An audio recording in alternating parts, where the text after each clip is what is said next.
하나님께서 저와 여러분에게 주시는 말씀 로마서 13장 8절 말씀입니다. 함께 읽겠습니다. 피차 사랑의 빛 외에는 아무에게든지 아무 빚도 지지 말라. 남을 사랑하는 자는 율법을 다 이루었느니라. 아멘. 한 30년 전에 어느 목사님을 만났어요. 목사님께서 저에게 그때 신학교 신대원을 다녔을 때라고 기억이 나는데 이런 질문을 하더라고요. 목사님, 전도사님, 그때는 전도사였어요. 전도사님, 빚으로 살죠? 근데 제가 아니요 그랬어요. 지난 세월을 돌아보면 삶이 빚투성입니다. 빚에는 두 가지의 빚이 있어요. 일반적인 빚과 사랑의 빚이 있습니다. 일반적인 빚은 반드시 갚아야 하죠. 갚지 않을 때 법적, 물리적 책임을 져야 하기 때문입니다. 그러나 사랑의 빚은 갚지 않아도 됩니다. 왜요? 은혜, 선물로 주어진 빚이기 때문입니다. 사랑은 대가를 요구하지 않습니다. 부모님의 사랑이 그렇죠. 사실 저와 여러분이 부모님께 많은 빚을 졌죠? 그렇지만 우리는 그것을 빚이라고 생각하지 않습니다. 은혜라고, 사랑이라고 생각합니다. 빚지고 살아도 되는 빚은 사랑의 빚입니다. 하나님의 마음을 가진 사람들에게 지는 빚, 이 빚은 세상이 결코 흉내낼 수 없는 고귀한 섬김의 빚입니다. 대가를 바라지 않는 호의요 선물이기 때문입니다. 여러분 생각해 보세요. 부모님께 진 사랑의 빚, 더 나아가 하나님께, 여러분 영혼을 사랑하여 여기까지 복음이 전해진 그 과정들의 수많은 믿음의 선진들은 뭘 흘렸어요? 피를 흘리고 삶을 드리고 타국 땅을 향해, 때로는 자녀가 죽고 아내가 죽어도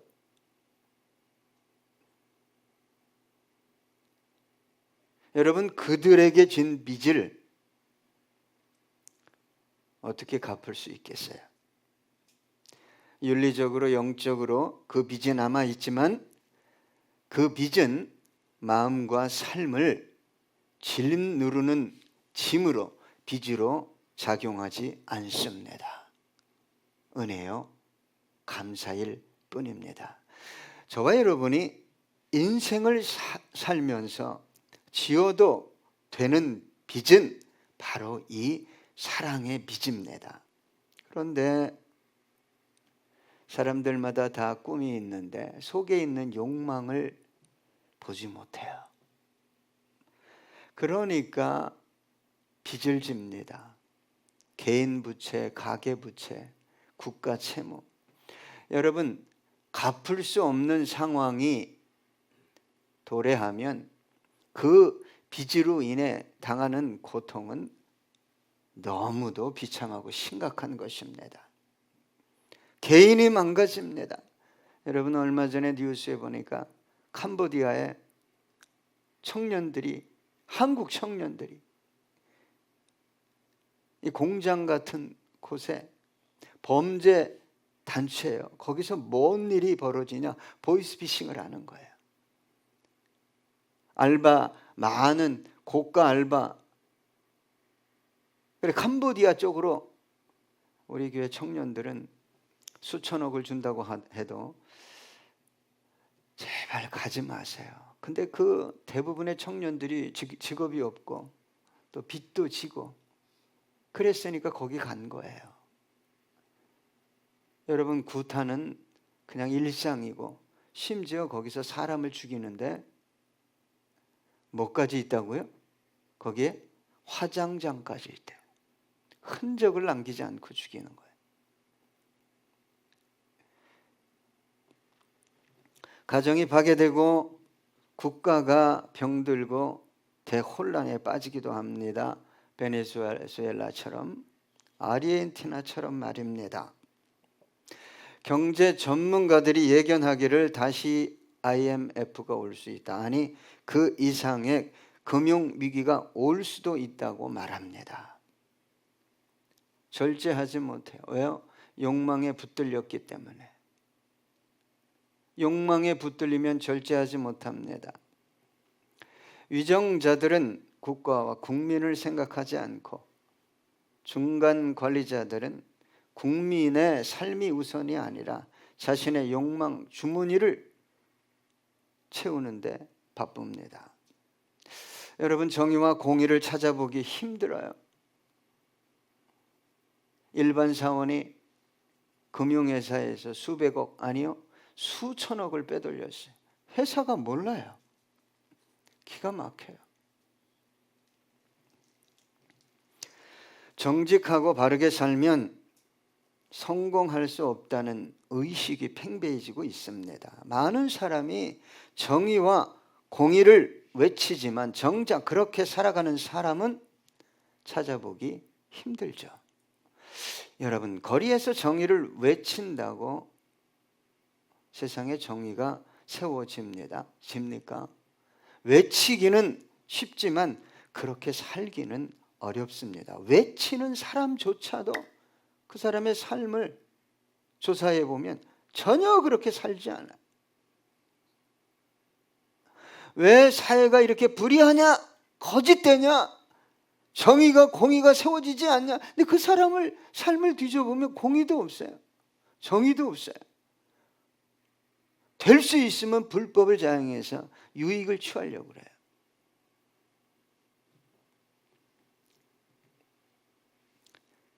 여러분, 누가 고통을, 어려움을 자처하며 그렇게 살아가겠습니까?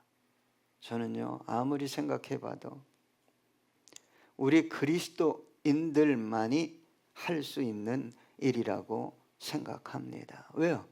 그리스도인들은 땅에 소망을 두는 분들이 아니잖아요. 표정이 아닌데요.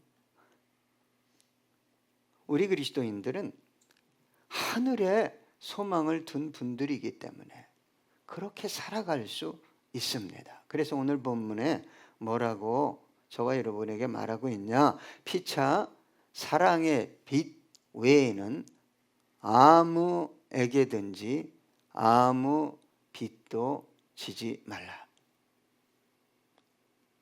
여러분, 우리 그리스도인들이 감당할 수 없는 빚을 지는 이유는 단 한 가지예요. 뭐 때문에 그렇죠? 정욕, 욕망 때문에. 남들도 다 하는데, 다 그렇게 사는데 뭐 그런 방식이 이 시대를 살아가는 라이프 스타일이야. 그런 생각에 사로잡히면 똑같이 살아가는 거예요. 똑같이.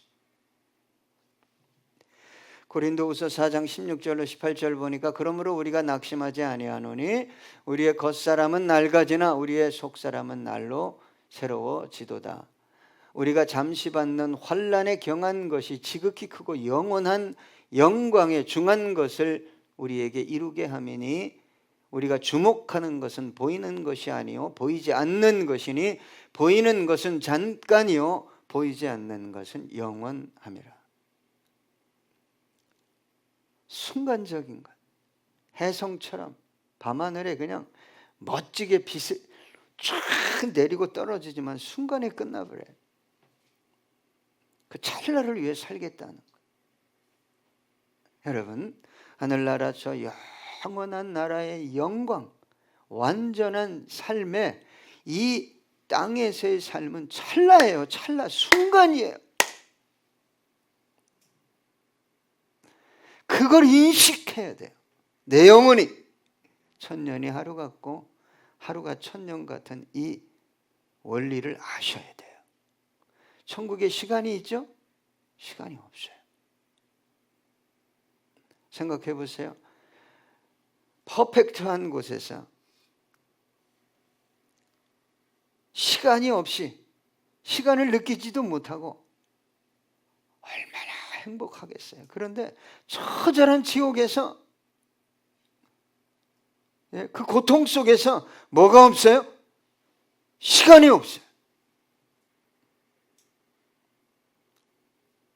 전도해야 합니다. 가끔 하나님이 천국도 보여주지만 지옥도 보여주신대요. 지옥도 좀 보세요. 얼마나 끔찍한 곳인가.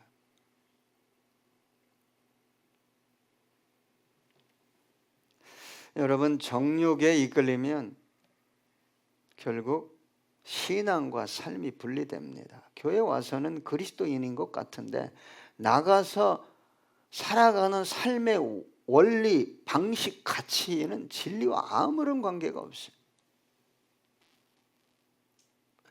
무엇을 위해 살아가야 하는가를 깊이 묵상해 보십시오. 간혹 그런 사람을 만나요.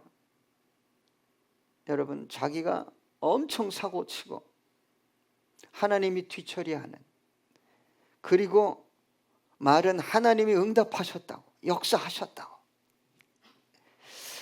여러분, 정말 이런 정욕적인 유아적인 신앙은 빨리 버리셔야 합니다.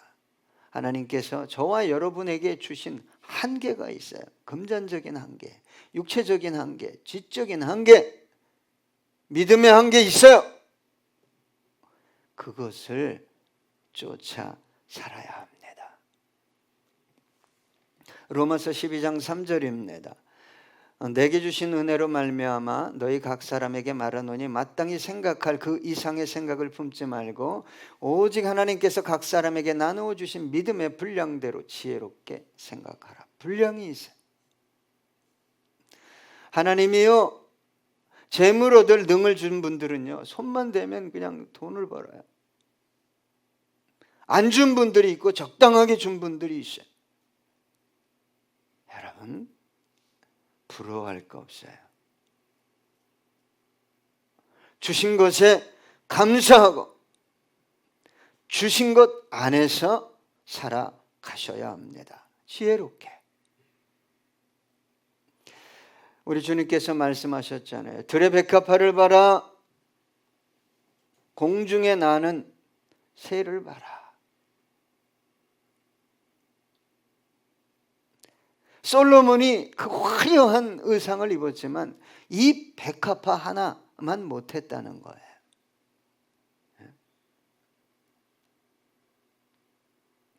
수많은 새들이, 철새들이 이제 막 이동하잖아요.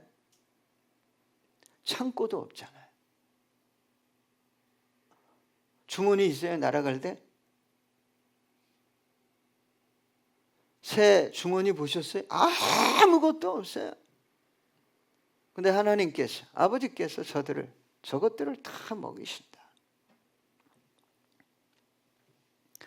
하나님은 당신의 자녀들을 돌보시고 인도하시는 분입니다. 죄송합니다, 이런 말씀드려서 신앙생활 20, 30년, 심지어 40, 50년 했는데 하나님이 내 삶을 인도하고 먹이시고 보호한다는 경험이 없는 분들은요, 죄송합니다. 하나님 잘못 믿는 거예요. 그런 하나님이라고 성경에 없어요. 그러니 모든 삶의 방식이 뭐로부터 시작하는 거예요? 자아로부터 시작하는 거예요. 세상 사람들이 얘기하면 귀에 쏙쏙 들어와요. 왜요? 자아가 충만하니까.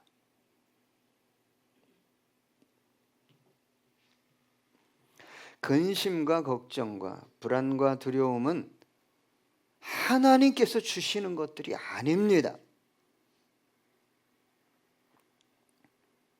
그런 걱정하고 막 며칠 걱정하고 두려워하고 막 불안하고 막 그런 상태세요, 여러분. 제발 뭘 결정하지 마세요.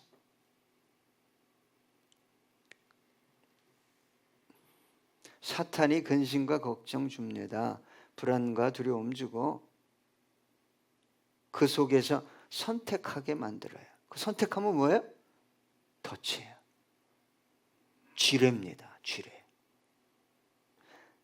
큰일 납니다. 자기가 서서히 죽어가는 걸 모르는 거예요. 근데 여러분, 그리스도인들도 빚을 질 수 있죠? 네, 정상적인 상환이 가능한 금전거래는 하나님께서 허락하셨어요. 그런데 능력 밖의 일을 자꾸 생각하는 거예요. 여러분, 쉬운 길이 있어요? 성경에 보면 너 땀을 흘려라, 수고해라, 그래야 너 먹을 수 있다. 이 시대는 일은 안 하고 어떻게 하면 머리 써서 돈 쉽게 벌 수 있을까? 여러분, 인터넷 피라미드, 무슨 코인, 주식 리딩방, 너도 한 달에 수천만 원, 수억 벌 수 있어. 하나님이 없어요. 하나님이 없어요. 이게 하나님이에요. 이거 의지해요. 왜 수고하고 땀 흘려? 여러분, 신앙의 원리를 모르면 자기가 엉뚱한 거 섬기는데도 잘 섬기고 있다고 생각해요.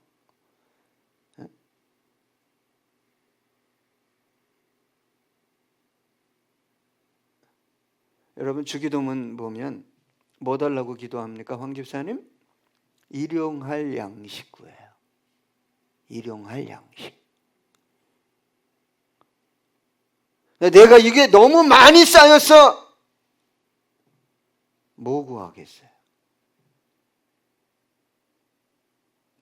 성경의 원리는요, 쌓인 거 다 남주라고 기록되어 있어요. 가난한 자들 줘라.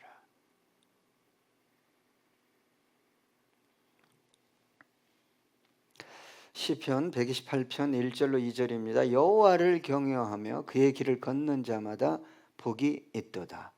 내가 내 손이 수고한 대로 먹을 것이라 내가 복되고 형통하리로다. 수고하셔야 돼요.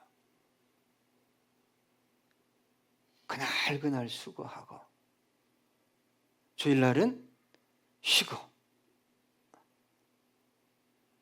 또 힘들 때는 휴가도 가고. 창세기 3장 17절입니다. 아담에게 이르시되 내가 내 아내의 말을 듣고 내가 내게 먹지 말라 한 나무의 열매를 먹었은즉 땅은 너로 말미암아 저주를 받고 너는 내 평생에 수고하여야 그 소산을 먹으리라. 이게 원리예요. 자본주의 세계에서는 머리 잘 굴리고 돈을 엄청 벌 수 있어요. 돈 버는 게 나쁜 건 아닌데 돈이 쌓이면요, 인간은 근본적으로 그걸 의지합니다. 근본적으로 의지해요. 여러분, 수고라는 단어는 괴로움, 노동, 고역, 고통, 슬픔이에요.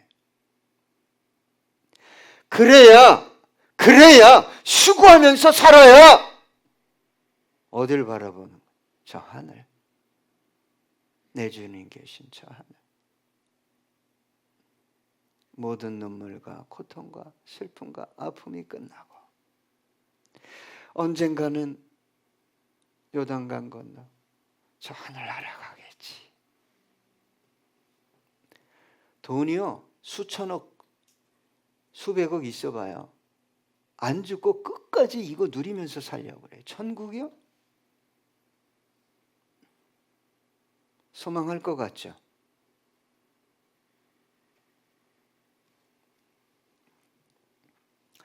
여러분, 오늘 본문에서 강조하는 것은 피차 서로 사랑의 빚을 지라는 거예요. 사랑으로 섬겨라, 이 말씀입니다.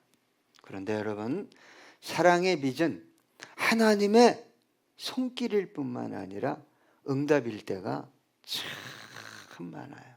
물질을 위해, 문제 해결을 위해 주님께 나와서 기도했는데 뜻밖의 어떤 사람에 의해 결정될 때가 있어요. 그것도 같은 신앙 공동체 안에서 말입니다. 여러분, 능력이 있어요? 시간이 남아요? 어떤 소유가 있어요? 이걸 어떻게 쓸까요? 안 물어봐요. 왜? 내 거니까. 안 물어봅니다. 그러니까 사랑의 빚을 주는 사람도 없고 사랑의 빚을 받는 사람도 없어요. 아니면 세상 빚에 눌려가지고 어쩔 바를 모르는데 나누고 쓸 게 어디 있어요?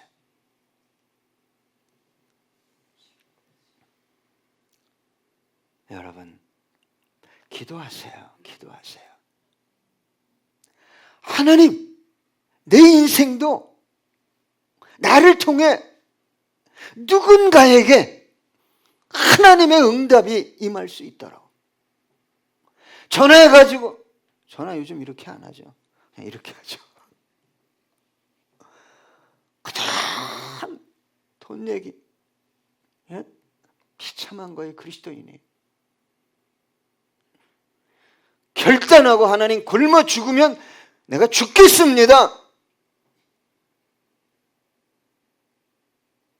그렇게 와봐야지. 살아봐야지. 하나님의 손길을 경험하는 거예요. 야, 돈이 정말 없는데 어디서 조금 와? 어디서 또 와? 누가 갑자기 전화해? 누가 갑자기 만나자고 그래? 근데 돈을 줘.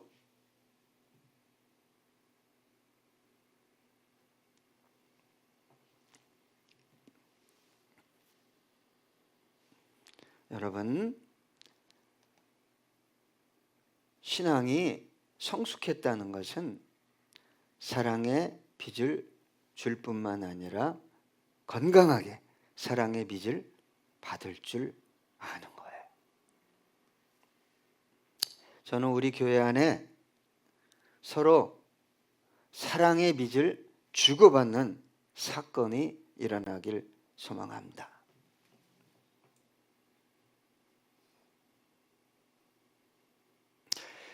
김수일 집사님께서 은퇴하셨어요. 예, 은퇴하시면서 저를 찾아왔어요. 제 방에. 목사님, 이거 적은 돈인데 꼭 목사님 쓰세요.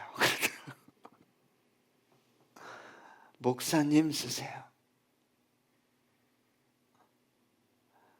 근데 김수일 집사님이 어떻게 근무하고 어떻게 사셨는지를 제가 알잖아요. 나를 위해 쓸 수가 없어서. 일본 선교하는 앰프 샀어요.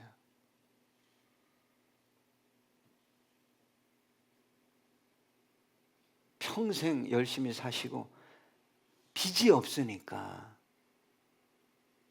일반적인 빚이 없으니까 목사님, 이거 꼭 용돈 쓰세요.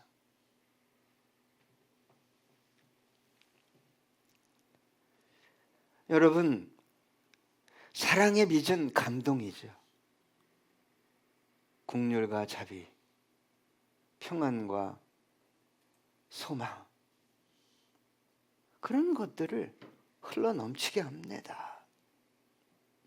저는요, 그냥 내가 이런 사람이야 뭐 이러려고 하는 게 아니라 성령의 감동으로 사랑의 빚을 주고받는 사건이 우리 교회에서 일어나길 축복합니다. 여러분, 세상 빚을 갚지 못해 독촉당할 때 얼마나 힘들겠어요. 얼마나 고통스럽겠어요. 그것이 더더군다나 사채라면. 저는 지금도 기억하고 있어요. 30년 넘은 것 같은데 집에서 내려오는데 저희 금천구 시흥동에 살다가 경기도 시흥시로 저는 이사 왔는데 전봇대에 뭐가 쓰여 있는 거예요. 저의 빚을 갚아주시면 저의 모든 걸 드리겠습니다. 여자예요, 여자. 삶의 방식을 바꾸셔야 되는데 빚만 갚아준다고 그 사람의 삶의 방식이 바뀌겠어요? 네.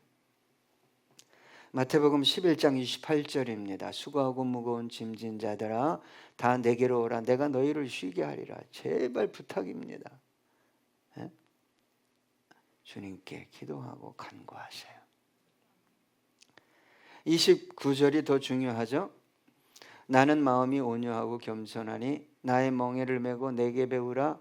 그리하면 너희 마음이 쉼을 얻으리니. 네 방식대로 살지 말고 이제부터는 내 방식대로 살아라, 이 말이에요. 자, 오늘 본문에 또 이렇게 기록하고 있죠. 남을 사랑하는 자는 율법을 다 이루었느니라. 여러분, 율법의 완성이 사랑입니다. 세상에는 가난한 사람이 많아요. 경제적 가난, 지적 가난, 또 인격적인 가난이 있어요. 이들에게 필요한 게 뭡니까? 사랑의 빚이죠. 세상은 이런 빚을 나누지도 않고 나눌 수도 없습니다. 저와 여러분이 성공해야 하는 이유가 여기에 있어요. 그런데 성경은 가장 먼저 누구에게 하라고 그럽니까? 믿음의 가정들에게 해라. 믿음의 가정들에게 해라.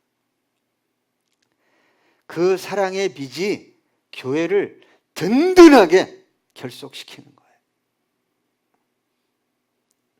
가정을, 영혼을 세우고 하나님의 영광을 드러내게 됩니다. 주는 자가 복이 있다. 더 줄 수 있도록 네 삶을 더 넘치게 하겠다고 하나님은 약속하셨어요.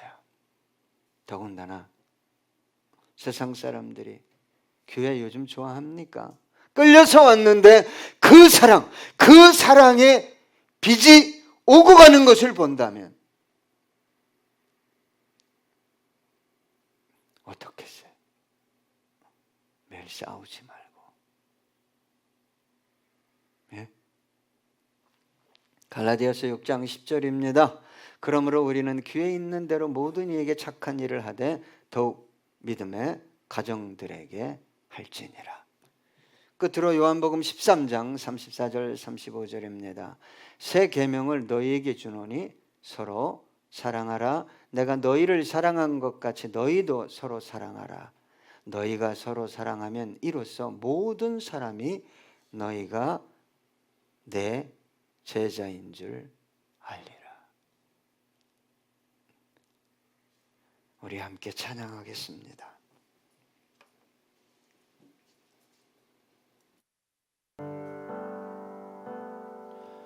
내가 주의 삶은 모든 것 내려놓고 내 주 대신 주 앞에 나가 내가 사랑했던 모든 것 내려놓고 주님만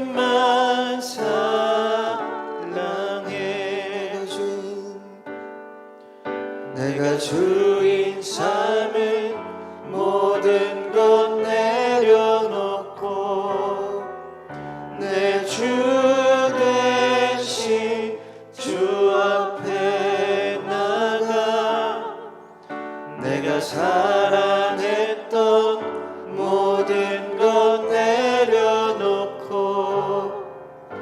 주님만 사랑해. 주 사랑 거친 풍랑에도 깊은 바다처럼 나를 잠잠케 해. 주 사랑